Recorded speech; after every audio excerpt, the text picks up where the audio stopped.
दर्शकों, जेके update prime time में मैं प्रशांत भारद्वाज आपका स्वागत करता हूं। आज के प्राइम टाइम में हम चर्चा करेंगे जम्मू कश्मीर में बदलती फिजा की बारे में।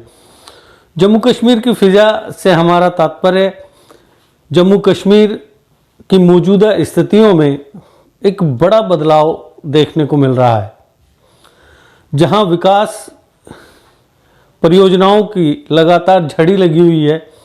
केंद्र सरकार और जम्मू कश्मीर यूटी एडमिनिस्ट्रेशन लगातार विकास के नए नए प्रोजेक्ट्स स्टार्ट कर रहा है। लेफ्टिनेंट गवर्नर मनोज सिन्हा की अगुवाई में प्रशासन बेहतर से बेहतर करने के प्रयास कर रहा है। इसके साथ ही लोगों को अत्याधुनिक टेक्नोलॉजी पर आधारित विकास के नए मॉडल निकट भविष्य में मिलने की उम्मीदें बढ़ गई हैं। आज हमारी जो ये प्राइम टाइम की थीम है, ये है जम्मू कश्मीर की बदलती फिजा। ये हम बात करेंगे यहाँ के लोगों, आवाम की सोच में आए बदलाव की। आज हम चर्चा करेंगे कश्मीर डिवीज़न के लोगों के मन स्थिति में आए बदलाव की। अभी ज़्यादा अरसा नहीं बीता है जब किसी भी आतंकवादी के एनकाउंटर में मारे जाने पर उसके जनाजे में जो जन सैलाब उमड़ता था, वो सुरक्षा बलों, जम्मू कश्मीर पुलिस और लोकल एडमिनिस्ट्रेशन के लिए एक बड़ी परेशानी का सबब बन जाता था। क्योंकि आतंकवादी के जनाजे में लोग जहां कथित रूप से आज़ादी के नारे लगाते थे, वहीं बहुत से युवा उस जन समूह के सैलाब से इतने प्रभावित हो जाते थे कि वे भी आतंकवाद की राह पर चलने का फैसला ले लेते थे।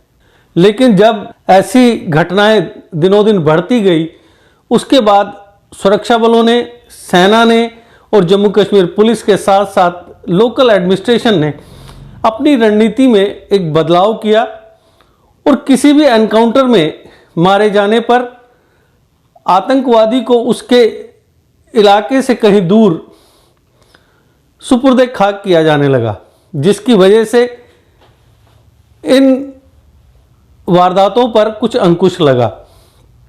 2019 5 अगस्त के बाद यहाँ से 370 हटा दी गई।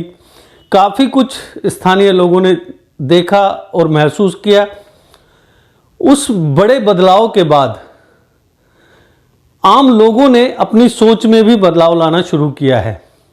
क्योंकि आपने कल भी देखा और आज भी कुछ इलाकों से जो 2 पुलिसकर्मी कल बागात बरजुला में शहीद हुए थे, उनके पैतृक आवासों में जो विजुअल्स हमें मिले हैं, जो वीडियोस आए हैं, वो इस बात की गवाही दे रहे हैं कि जिस तरह जो लोग पहले आतंकवादियों के जनाजे में शामिल होकर खुद को धन्य समझते थे, फक्र का महसूस करते थे, वही लोग अब अपने ही बीच में से पुलिस या अन्य सुरक्षा बलों में गए अपने भाइयों के जनाजों में शामिल होकर नम आंखों से जब उन्हें आखिरी विदाई देते हैं, तो वो एक बड़ा भावपूर्ण माहौल वहाँ पर बनता है। और इससे ये साफ नज़र आता है कि लोगों की सोच में बदलाव आ रहा है। हालांकि जैसा कि आप सब जानते हैं, 5 अगस्त 2019 के बाद यहाँ पर कुछ प्रतिबंध लगाए गए थे, लेकिन जिस तरह की उम्मीद केंद्र सरकार ने की थी कि यहाँ पर बड़ा विरोध होगा, लेकिन ऐसा कुछ भी यहाँ पर नहीं हुआ था। क्योंकि जम्मू कश्मीर की मौजूदा स्थिति और पिछले 70 सालों में जो कुछ भी यहाँ हुआ, उसके लिए जिम्मेदार लोगों को जेलों में डाल दिया गया और उसके वजह से आम लोगों को ये लगा कि जो कसूरवार थे उन्हें सज़ा मिली है, ना कि किसी बेगुनाह को सज़ा मिली है। और उसका फ़ायदा ये हुआ कि आम लोग खुद को केंद्र सरकार से और लोकल एडमिनिस्ट्रेशन से जुड़ा हुआ महसूस करने लगे।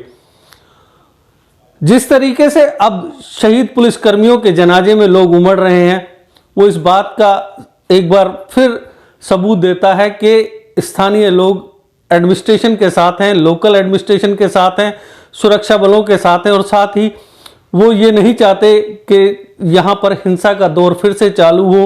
रोज रोज की खून खराबे से वो काफ़ी परेशान हो चुके हैं, क्योंकि इसकी वजह से पिछले 30-32 वर्षों से जो एक खून खराबे का दौर जम्मू कश्मीर, स्पेशली कश्मीर में जो दौर चल रहा था, उससे आम लोगों और कश्मीर की भविष्य की जो पीढ़ी है उस पर गलत असर पड़ रहा था। और उन सब चीज़ों से बचाव के लिए आज आम कश्मीरी ये चाहता है कि कश्मीर में शांति की बहाली हो, क्योंकि जब शांति की बहाली होगी, आतंकवाद पर लगाम लगेगी, तभी उसकी रोजी रोटी का कोई पक्का और स्थायी जरिया बन सकेगा। क्योंकि कश्मीर की जितनी भी इकोनॉमी है वो सारी टूरिज्म बेस्ड है।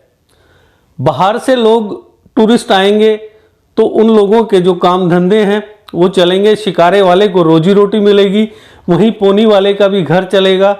इसके साथ ही जो हैंडीक्राफ्ट्स है, पश्मीना शॉल है या और दूसरी कलाकृतियां जो लोग वहाँ पे हैंडीक्राफ्ट्स में बनाते हैं, उन सब चीज़ों के ग्राहक उनके दरवाजों तक आएंगे और उनकी से जो उनकी कमाई होगी उससे उनका सारा सिस्टम चलेगा।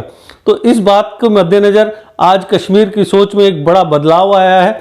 और अगर इस बदलाव को वास्तविक अर्थों के साथ विकास से जोड़ दिया जाए तो इसमें कोई दो राय नहीं कि आने वाले साल जम्मू कश्मीर में एक नए युग का सूत्रपात करेंगे।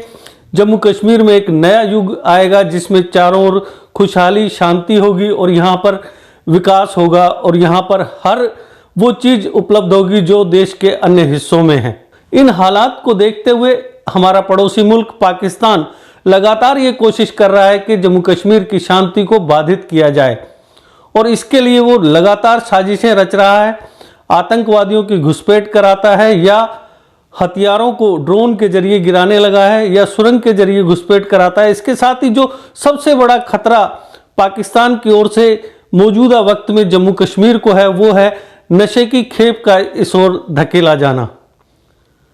जम्मू कश्मीर के सैकड़ों नौजवान आज नशे की लत का शिकार हो गए हैं।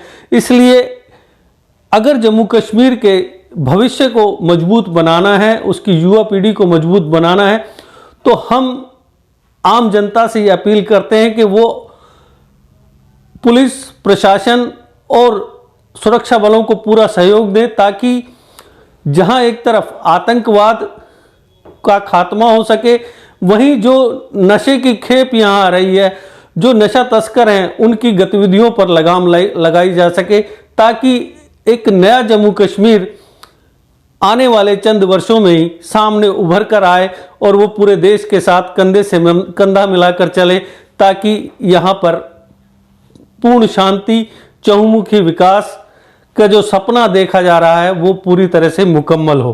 तो दर्शकों, आज के प्राइम टाइम में बस इतना ही। कल फिर किसी नए मुद्दे के साथ आपसे फिर होगी मुलाकात। तब तक दीजिए इजाजत। नमस्कार। जीके अपडेट रहे हमारे साथ। अगर आप ये वीडियो YouTube पर देख रहे हैं तो हमारे YouTube चैनल को सब्सक्राइब करें और बेल आइकन को क्लिक करें। अगर आप ये वीडियो Facebook पर देख रहे हैं तो हमारा Facebook पेज लाइक जरूर करें। For advertisement please contact 7051091811।